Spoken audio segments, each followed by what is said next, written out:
Hey guys, let's talk about chapter 1. So, I know if you read chapter 1, you may have come across some terms that you are unfamiliar with, but really, you are familiar with these concepts. These concepts are not new to you, these concepts are things that you use in your everyday life. You may just be calling them something else. So think about it like wrapping paper. Maybe with your family, you can use the newspaper to wrap your gifts, but when you are taking it like to an outside event, you need to use real wrapping paper.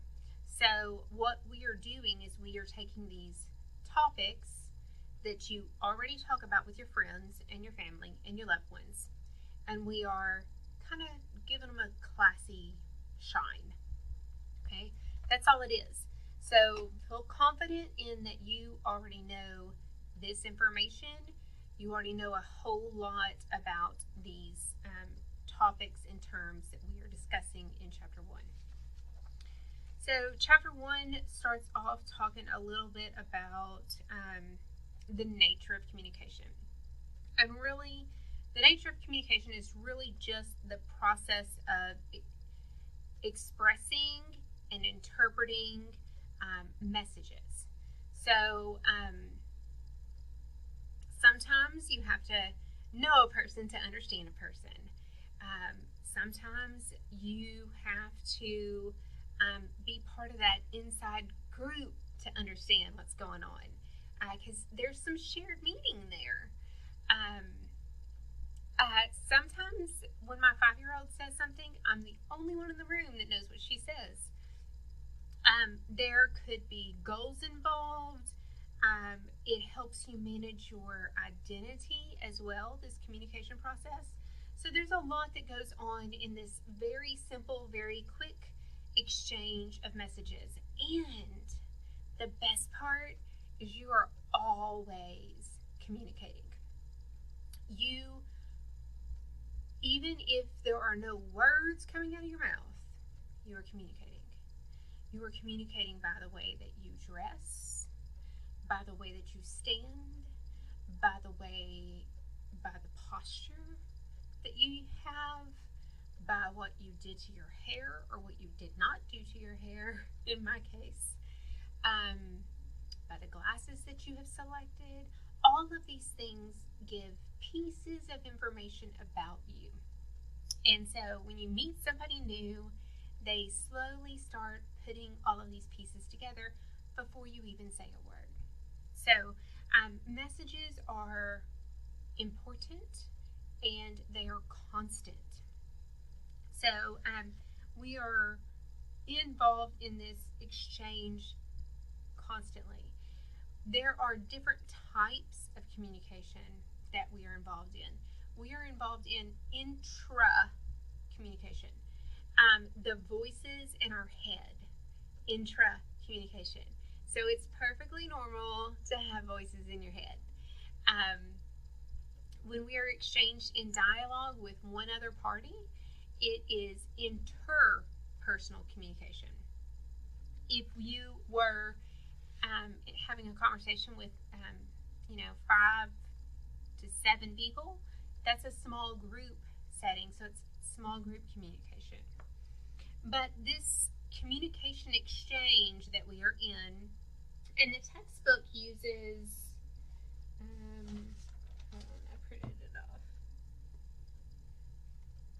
The textbook uses a graph in section 1.2 that looks like this.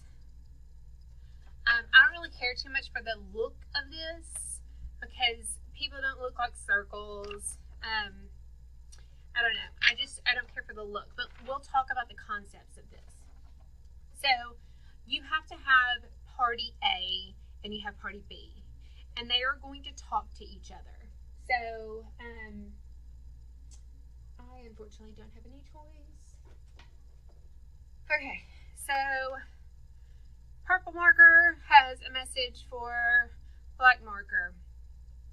Purple marker has to generate the thoughts to be able to communicate out that message. So as we are generating thoughts, that is encoding. We're going to say that message, and then we will receive message back from the black marker, and we will, that is called feedback, because the black marker has decoded our message, they've interpreted that, and they give us feedback. Okay, so that's the bare bones, but it's not always super easy. There's noise that's involved. Maybe you can hear it now. My clock is ticking. You might hear the hum of the AC in this room.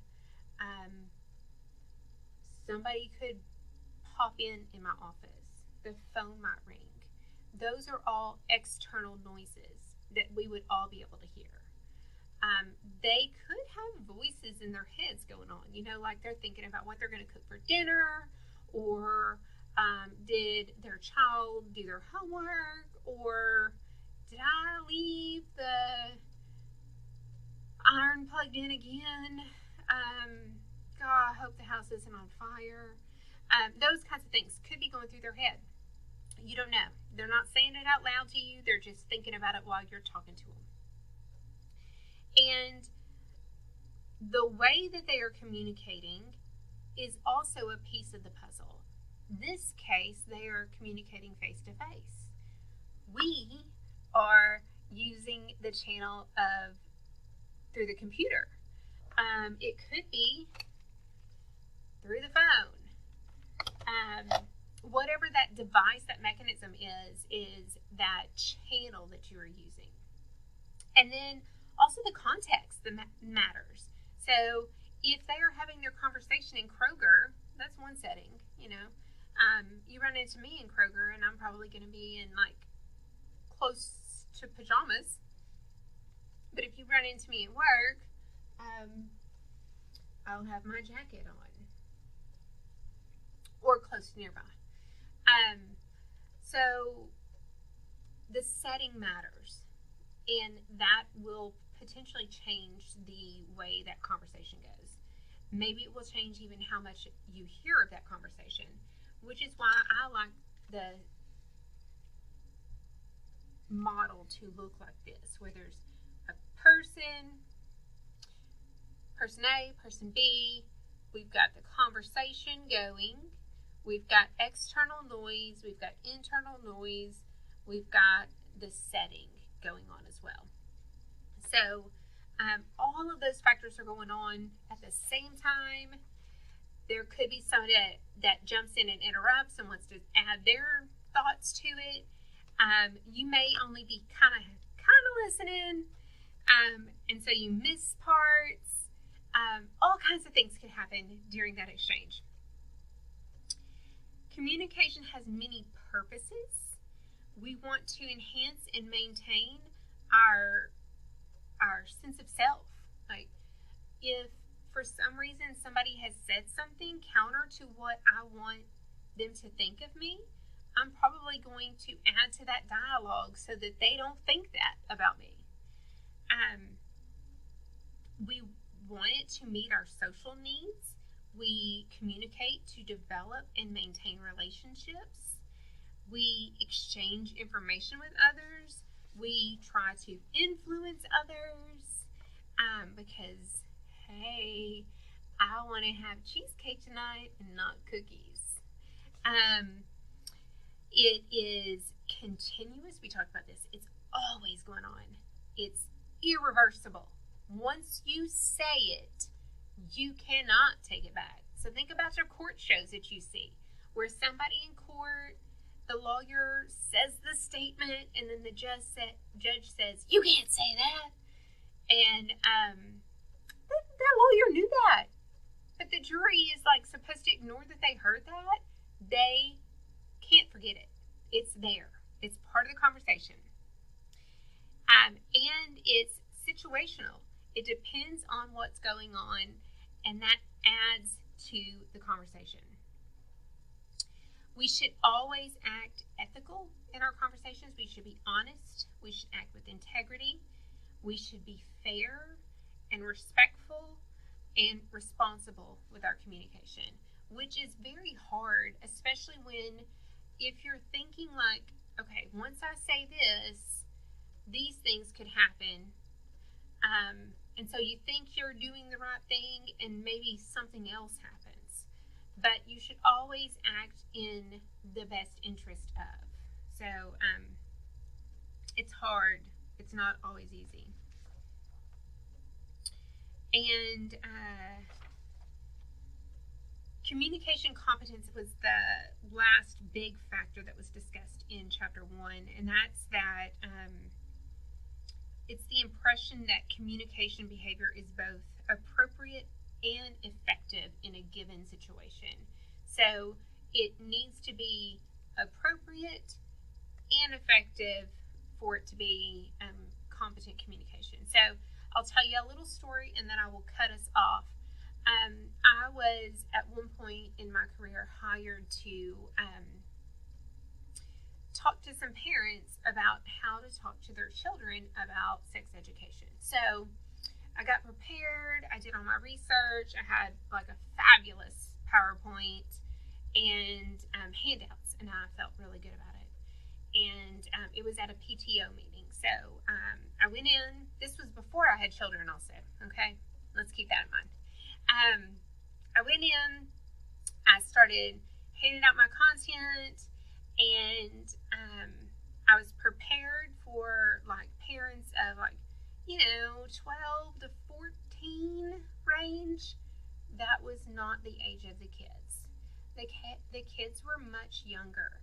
So what my huge mistake was that I had inappropriate material, so there was no way I could be effective. So I was an incompetent communicator. That's external noise, you guys. So I was an incompetent communicator in that situation. So I had to quickly change gears and figure out what I was going to do. So it became an open discussion. But you should always ask questions, find out, so that you are prepared. So I hope that helps clarify some stuff on chapter 1. If you guys have any questions or need any additional support for chapter 1, please let me know.